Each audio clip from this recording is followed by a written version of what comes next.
आत्मा को परमात्मा तक लेकर जाना, इस आत्मा की जो यात्रा है, इस यात्रा को पूर्णता की ओर लेकर जाना एक बहुत कठिन काम।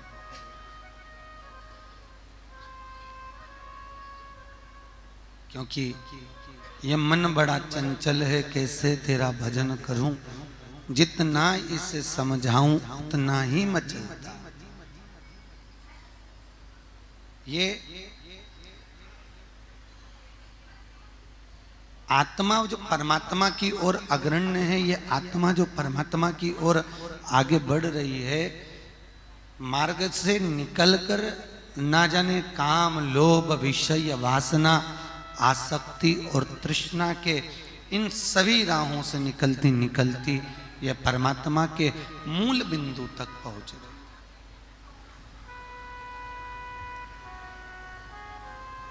और परमात्मा के मूल बिंदु तक जिस दिन ये पहुंच गई,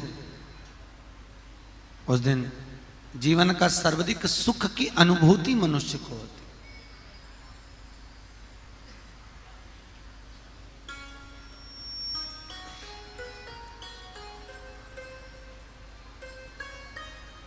सर्वाधिक सुख का अनुभव परमात्मा की शरणागति में पहुंचने के बाद जीव को प्राप्त हो जाता।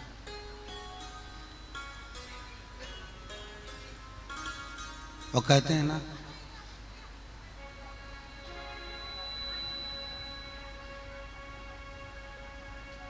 वो कहे, हे मोहन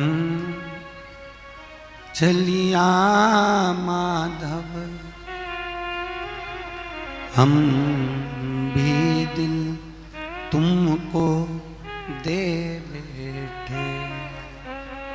ठाकुर, तेरे चरणार बिंद का जो स्मरण है, तेरे चरणों का जो लक्ष्य है, तेरे चरणार बिंद का जो अनुसरण आनंद करने वाला है, वो ये चित्त, ये वृत्ति, ये मन आपके चरणार बिंद को समर्पित हो जाए।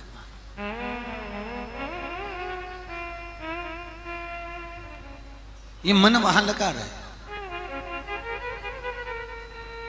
और जिस दिन ये परमात्मा के चरणार बिंद में ये चित्त, ये मन लग गया, जिस दिन ये परमात्मा के चरणार बिंद में पहुंच गया, उस दिन फिर हमारा मन कहीं दूसरी जगह भटकता ही नहीं है। हमारा फिर मन का भटकन हट जाता है। पर सबसे कठिन है इस मन को परमात्मा के चरणों तक लेकर जाना और इस मन को भगवान चरणारविंद में ले जाकर छोड़। ये सबसे ज्यादा कठिन काम है। आप अपने मन को कई जगह पर लगा सकते हो, और जब मन, एक बहुत सुंदर बात है, शरीर भले कहीं पर भी रहे, हमारा शरीर किसी भी स्थान पर कहीं पर भी जाकर रहे, पर मन परमात्मा के चरणों में।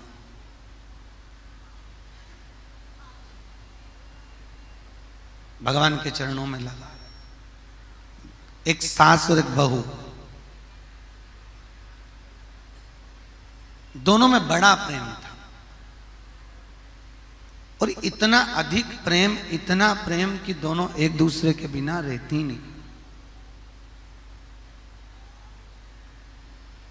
दोनों एक मिनट भी दोनों एक दूसरे के बिना नहीं रहते। और एक दिन सास के भाई ने कहा, जी अपन सब काशी जा रहे हैं, बनारस, तुम भी चलो। जी बोली ठीक है चलते हैं, पर मैं अकेली नहीं जाऊंगी क्योंकि मैं अपनी बहू के बिना नहीं रह सकती।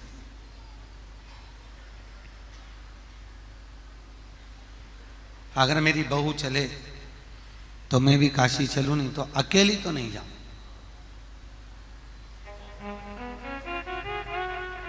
भाई ने कहा, जी कहां तेरी बहू और कहां तू 80 साल की और बहू 24 साल की। अरे कहां तुम बहू को लेकर जा रही है? अपन सब बुजुर्ग सारे बूढ़े बूढ़े लोग चलते हैं, और तू बहू को यहीं छोड़ चल, यहीं पर बहू को रहने दे,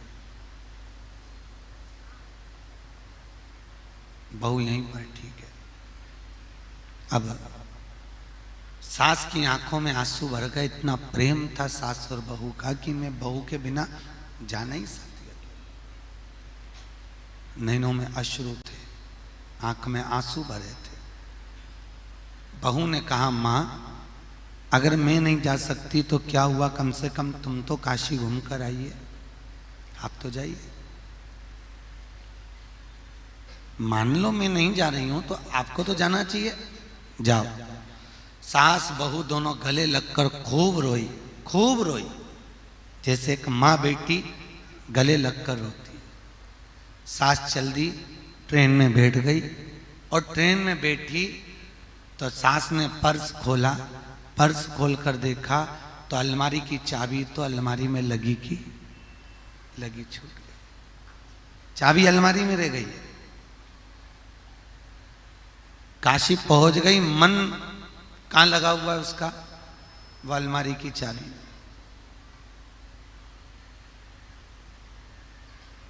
गंगा नहा रही थी, बहू को लगा आज मेरी सास गंगा नहा रही होगी, मेरा भी फर्ज है कि मैं भी गंगा नहाऊं, मेरा भी फर्ज है कि मैं गंगा नहाऊं। और आज बहू ने एक बड़ा सा भगोना लिया, उस भगोने में पानी भरा, 2 ढक्कन गंगा जल डाल लिया और मन में सोचा सास वहां गंगा जी नहाए, मैं यहाँ गंगा जी नहाती हूँ। और बहू ने बड़े से भगोने में पानी लेकर 2 ढक्कन गंगा जल डालकर उसमें बैठ गई, भगोने के अंदर।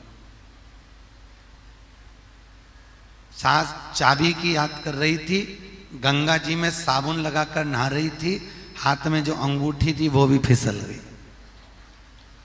अब चाबी तो चाबी, वो अंगूठी भी गई।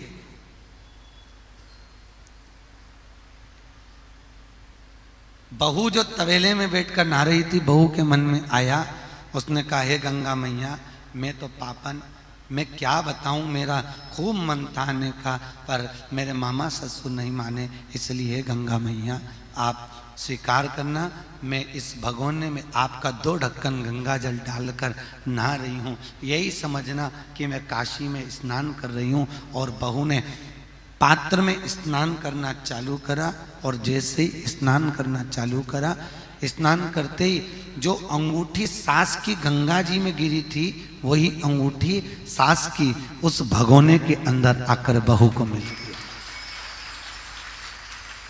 भगोने में सास आई, आकर अलमारी देखी, वैसी की वैसी भरी हुई रखी हुई थी। चाबी बहू से पूछा, तूने चाबी देखी थी? नहीं मम्मी, मेरे तो अंदर गई नहीं, मुझे क्या मालूम। पर एक बात है मां, एक अंगूठी मेरे गंगा जी नहाते समय भगोने के अंदर आ गई। सास ने कहा, कौन सी अंगूठी? सास ने देखा ये तो मेरी अंगूठी थी।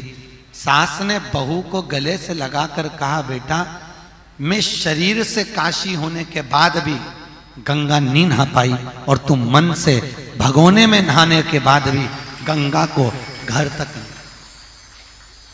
शास्त्र कहता है तुम्हारा शरीर कहीं भी रहे, तुम कहीं पर भी रहो, पर तुम्हारी आत्मा, तुम्हारा चित्त, तुम्हारी वृत्ति, तुम्हारा मन परमात्मा के चरण में होना चाहिए।